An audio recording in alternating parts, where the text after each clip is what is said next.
खबर शामिल करते हैं शहर काई से, जहां चेयरमैन कोरंगी टाउन मोहम्मद नदीम शेख ने सदर पाकिस्तान पीपल्स पार्टी जिला कोरंगी जानी मेमन और कोरंगी एमपीए फारूक ऐवान के हमरा एमसी के ताउन से कोरंगी टाउन में जरासीम का स्प्रे मुहिम का इफ्तिताह कर दिया। चेयरमैन कोरंगी टाउन मोहम्मद नईम शेख ने रॉयल न्यूज़ टीवी के चीफ रिपोर्टर कराची जावेद महमूद अराई से गुफ्तगू करते हुए बताया है कि स्प्रे मुहिम से मलेरिया जैसे मोजी मर्ज का खात्मा हो सकेगा।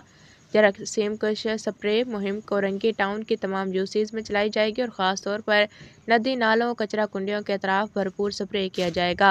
पाकिस्तान पीपल्स पार्टी जिला कोरंगी के सदर जानी मेमन का कहना है कि कोरंगी टाउन में मक्खियों, मच्छरों और दीगर जरासीम के खात्मे के लिए स्प्रे मुहिम शुरू कर दी गई है ताकि अवाम को मलेरिया, डेंगू, चिकनगोनिया और दीगर वबाई अमराज से तहफ़्फ़ुज़ फराहम किया जा सके। कोरंगी एमपीए फारूक ऐवान का कहना है कि इस वक्त शहर में डेंगू, मलेरिया और चिकनगोनिया फैल रहा है। मुहिम का मकसद अमराज के फैलाव को रोकना और आवाम को जरासीम से पाक सेहतमंद माहौल की फराहमी है।